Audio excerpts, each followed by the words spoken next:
Evening viewers, कैसे हैं आप लोग। स्वागत है आपका शेयर बाजार ज्ञान की एक और वीडियो में। और आज की इस वीडियो में हम बात करने वाले हैं एचडीएफसी बैंक लिमिटेड के शेयर के बारे में। 1553 आज के सेशन के अंदर में लगभग आधा % कमजोर। और कल का तो आपको पता ही होगा कि it was one of the reasons of the crack in the market. कल बैंक निफ्टी भी ठीक ठाक टूटा है एचडीएफसी बैंक की वजह से, बिकॉज एचडीएफसी बैंक का जो वेटेज है वो बैंक निफ्टी में सबसे ज़्यादा है। और ये अकेला ही इस बात की काबिलियत रखता है कि पूरे निफ्टी या बैंक निफ्टी को एक तरफा गिरा सकता है। और जो न्यूज़ आई है एचडीएफसी से रिलेटेड वो इतनी पॉजिटिव नहीं है। तो इस वीडियो के अंदर में हम यही देखेंगे कि आगे आने वाले समय के अंदर में क्या लेवल्स एक्सपेक्ट किया जा सकते हैं, एज एन इन्वेस्टर आपको क्या करना चाहिए, इन सब चीज़ों के बारे में हम बात करेंगे। तो अगर आप लोग चैनल पर नए हो तो आप चैनल को प्लीज़ सब्सक्राइब कीजिए ताकि रोज़ आने वाली वीडियोज़ जो है वो आपको लगातार मिलती रहे। तो देखिए, सबसे पहले समझने वाली बात यह है कि हुआ क्या है। तो हुआ बेसिकली ये है कि जो पिछले महीनों के अंदर में एचडीएफसी और एचडीएफसी बैंक का मर्जर हुआ, उसके बाद में इनकी पहली एनालिस्ट कॉल हुई। और एनालिस्ट कॉल के अंदर इन्होंने कुछ नंबर सामने रखे। और मैनेजमेंट का ये कहना है कि क्योंकि हमारा जो मर्जर हुआ है उसकी वजह से आने वाले समय के अंदर में जो हमारे नेट इंटरेस्ट मार्जिन है उसके अंदर में हमको कमी देखने की मिलेगी। तो इनके जो मार्जिन है वो इम्पैक्ट होंगे फॉर द शॉर्ट टर्म, ये इन्होंने कहा है। तो इसकी वजह से कई सारी ब्रोकरेजेस ने अपनी रिपोर्ट्स निकाली है और अपने टारगेट जो है वो कट किए हैं। तो हमारे को भी ये समझना है कि चार्ट्स के ऊपर में ये पहले तो कैसे लग रहा है। तो देखिए, एचडीएफसी बैंक के अंदर में हुआ ये है सिंपल कि कोविड के बाद से अगर हम देखेंगे तो स्टॉक ज़्यादा चला नहीं है। एचडीएफसी बैंक के अंदर में डाउन साइड जो है मेरे हिसाब से लिमिटेड है, बिकॉज स्टॉक चला नहीं है बहुत ज़्यादा। अगर आप नोटिस करोगे तो from 2021 it is been in a consolidation phase. ये ऊपर और नीचे एक रेंज बना के चल रहा है, ना ये ज़्यादा ऊपर जाता है ना ये ज़्यादा नीचे जाता है। तो इसीलिए मेरा पहला मानना ये है कि बहुत ज़्यादा गिरेगा नहीं, बिकॉज इसके अंदर में बहुत ज़्यादा तेज़ी आई नहीं हुई है। According to me it is a very low valued stock. इसके अंदर में बहुत सस्ते वैल्यूएशन है अभी भी। अपार्ट फ्रॉम सेइंग कि इनकी वैल्यूएशन और थोड़ी सी नीचे जा सकती है बिकॉज ये नेगेटिव न्यूज़ आई है, और इनकी जो इनकम है थोड़ी सी डिटेरियोरेट हो सकती है, बिकॉज इन्होंने कहा है कि हमारे एनपीएस जो है वो थोड़े बढ़ सकते हैं because of the HDFC merger. इन्होंने कहा है कि एचडीएफसी का जो हमारा कॉर्पोरेट लोन बुक है उसके अंदर में एनपीएस बढ़ेंगे।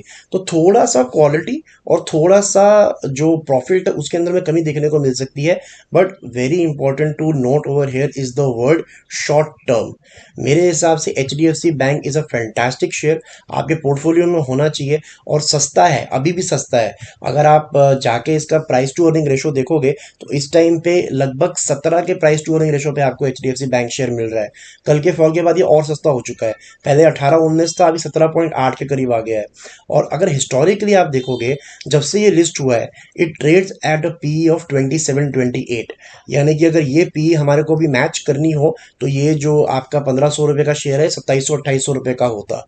So first thing first is एक बहुत ही क्रेडिबल बैंक है हमारे यहाँ का। इकोनॉमी बढ़ेगी तो बैंक्स को आगे बढ़ना ही है। और लॉन्ग टर्म के निवेश के लिए एचडीएफसी आप सबको एक बहुत अच्छा मौका दे रहा है। पहली चीज नोट करने वाली ये है कि स्पेशली अगर पिछले एक साल का हम देखेंगे चार्ट्स, तो ये एक रेंज में घूम रहा है। और पिछले एक साल में ये 1560 के नीचे की वीकली क्लोजिंग इसने नहीं दी है, जो कि मुझे लग रहा है कि इस हफ्ते दे देगा। अगर कल का दिन फ्राइडे को ये 1560 के नीचे बंद होता है तो एक ब्रेकडाउन आपको देखने को मिलेगा, बिकॉज जो इसने अक्टूबर 2022 से नीचे एक बारी भी 1560 के नीचे क्लोजिंग नहीं दी है।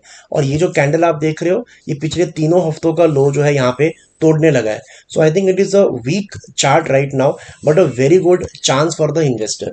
अब लेना कहाँ चाहिए, सवाल वो आ जाता है। लेना तो है ही इसको, अगर आपको पैसा कमाना है मार्केट के अंदर में तो एचडीएफसी बैंक से स्टेबल और एचडीएफसी बैंक से बड़ा आपको शेयर नहीं मिलेगा इन वैल्यूएशंस के ऊपर में, स्पेशली जब मार्केट्स अपने ऑल टाइम हाई पे चल रही है। तो मेरा नज़र है सिर्फ और सिर्फ इसके 200 वीकली मूविंग एवरेज पे, जो कि ये ब्लू लाइन है। अगर इस ब्लू लाइन को आप देखोगे तो इसका जो लेवल है इस टाइम पे दैट इज 1413, 1415 पे ये चल रहा है। और हिस्टोरिकली अगर आप उठा के देखोगे एचडीएफसी बैंक के चार्ट को बड़ा करके देखोगे तो यू विल सी दैट बहुत कम मौके ऐसे मिले हैं जहां पे आपको एचडीएफसी बैंक का शेयर अपने 200 वीकली मूविंग एवरेज के ऊपर में मिला है। और किसी भी मौके को अगर आपने उठाया होता है, जैसे मैं 3-4 मौके यहाँ पे सर्कुलेट किए हैं, अगर आप कहीं पे भी इसको उठाते तो आप प्रॉफिट में ही रहते। जो बड़े शेयर्स हैं वो अपना 200 वीकली मूविंग एवरेज बहुत ही रेयरली तोड़ते हैं। और मुझे लगता है कि ये एचडीएफसी बैंक के लिए भी यहाँ पे as a very big support आएगा।